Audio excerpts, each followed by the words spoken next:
মাঠে চলছে বিশ্বকাপ, চায়ের দোকানে সমর্থকদের তর্ক, পতাকা যুদ্ধ সহ নানা কিছু।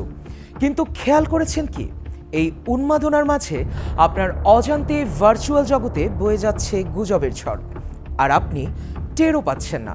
হ্যাঁ, বাংলাদেশের সামাজিক যোগাযোগ মাধ্যমে এই গুজবের উৎসবে আপনি চাইলেও হয়তো ঢুকে পড়েছেন, কখনো বিভ্রান্ত হয়ে, কখনো বিস্মিত হয়ে। দিন শেষে ভাঙছে বিশ্বাস, হচ্ছেন হতাশ।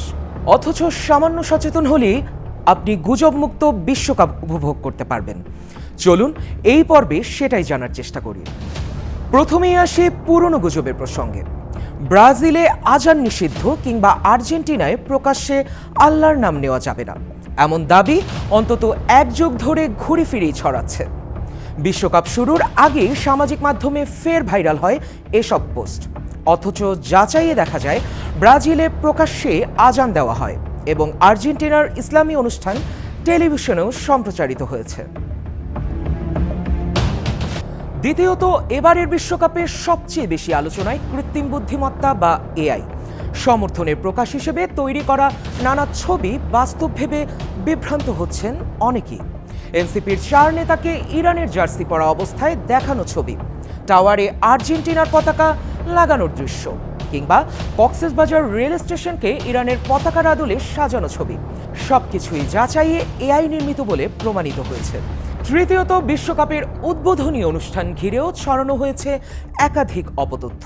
মেক্সিকোতে উদ্বোধনী অনুষ্ঠানে শহীদ ওসমান হাদি কিংবা ইরানের সাবেক নেতা আয়াতুল্লাহ আলী খামেনির ছবি লেজার শোতে দেখানো হয়েছে, এমন দাবি ব্যাপকভাবে ছড়ায়। কিন্তু অনুসন্ধানে দেখা যায় এসব দাবির উৎস ছিল সার্কাজম ও এআই নির্ভর পেজ। বাস্তবে উদ্বোধনী অনুষ্ঠান দিনের বেলায় অনুষ্ঠিত হওয়ায় সেখানে কোনো লেজার শো ছিলই না। চতুর্থত, বিশ্বকাপকে কেন্দ্র করে আবারও সক্রিয় হয়ে উঠেছে ভুয়া মন্তব্য তৈরির চক্র। শহীদ ওসমান হাদির বোন, সংসদ সদস্য মাহমুদা মিতু কিংবা ডাকসু নেত্রী ফাতিমা তাসনিম জুমার নামে বিভিন্ন মন্তব্য ছড়ানো হয়েছে। কোথাও দাবি করা হয়েছে বিশ্বকাপের আগে ওসমান হাদির স্মরণে 1 মিনিট নীরবতা পালন করতে হবে, আবার কোথাও বলা হয়েছে বিশ্বকাপ সম্প্রচার বন্ধ করা উচিত। কিন্তু যাচাইয়ে দেখা যায় এসব মন্তব্যের কোনো ভিত্তি নেই। অধিকাংশ ক্ষেত্রে সার্কাজম পেজের পোস্টকে সত্যি ভেবে ছড়িয়ে দেওয়া হয়েছে। বিশ্বকাপ শুধু ফুটবলের উৎসব নয়, অপতথ্যেরও বড় মৌসুমে পরিণত হয়েছে। তাই আবেগে নয়, তথ্য যাচাই করেই বিশ্বাস করুন, কারণ মাঠের খেলার ফল ভুল হলে ক্ষতি কম, কিন্তু অপতথ্যে বিভ্রান্ত হলে হারতে হয় সত্যটি। সতর্ক থাকুন, যাচাই করে তথ্য গ্রহণ করুন। থাকুন ৭১-এর সাথে।